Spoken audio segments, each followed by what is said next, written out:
গঙ্গারামপুর থানার মল্লিকপুর ভারত বাংলাদেশ সীমান্তে নাশকতা ও ডাকাতির চেষ্টা করবার জন্য ভারত ভূখণ্ডে অবৈধভাবে প্রবেশের সময় বিএসএফের গুলিতে আহত হলো এক বাংলাদেশি যুবক।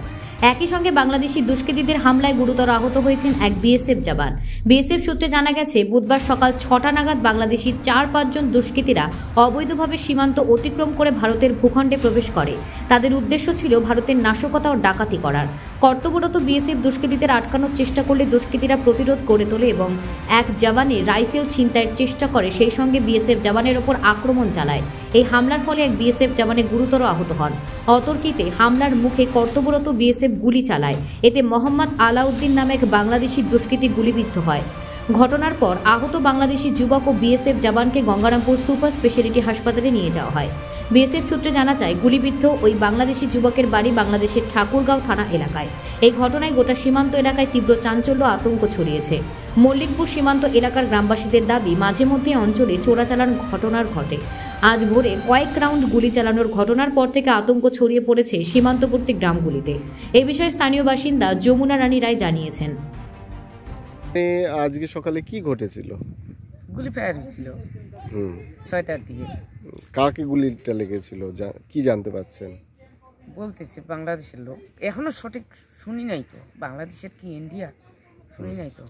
পরে গাড়ি যাচ্ছে, লোকগুলাকে কাজ করতে যাইতে দিল না এরা। বলতেছে ওইদিকে মানুষকে গুলি লাগছে। বাংলাদেশিরা মাঝে মধ্যে এদিকে আসে তো কি করতে আসে? ওই তো ওগুলাই বেলে রাখি, আমরা তো বাড়িতে থাকি। কি মানে কি করতে আসে তারা? ব্ল্যাক করতে আসে ওরা, সাংবাদিক এই কে ফেন্সিলিং না কি ওগুলো পার করায়, ওগুলার জন্য আসে ওরা। আবার এই কিছুদিন আগে তো গরু পার হলো, ওইদিকে তো ফসলগুলো মারি দিচ্ছে। তো আপনাদের ফসল? আমাদের আছে, আমাদের আত্মীয়রা আছে, এই যে আমাদের ভাই ভাগিদারের লোক ওই ভেতর দিকে। তো আপনারা তাহলে কি করছেন? আমরা কি করবো, ওই তো ওইদিকে বিএসএফ গুলো তো ডিউটি, তাও তো চলে যাচ্ছে, আমরা কি বলবো। ফসল পাচ্ছেন না? পাই তো, তো যদি আজকে যদি এতগুলো ওখানে পিটাপিটি হচ্ছে, তাহলে ফসলটা মার যাবে না, শস্য বাড়িতে চলে যাবে।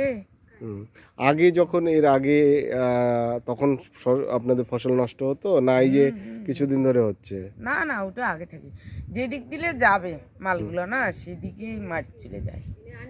এই যে এখানে যে একটা গোলাগুলি হলো, গুলি লাগলো, আতঙ্ক লাগছে আমাদেরকে? হ্যাঁ, তাই সকালের দিকে গুলি হলে ভয় পাবে না? সকালে বলতেছি কোন দিকে কোন দিকে এরকম করে। তো গুলিটা কোথায় চলছে জানেন আপনি? আমরা ওইদিকে যাই নাই, ওরা তো যাইতেই দেয় না। বিএসএফ কি যাইতে দিবে এরকম মেয়ে ছেলে মানুষকে? আর যেত কাজের লোক আসলো আজকে ওইদিকে জমি লাগাবে, তো আসলো, ওদেরকেও যাইতে দেয়নি।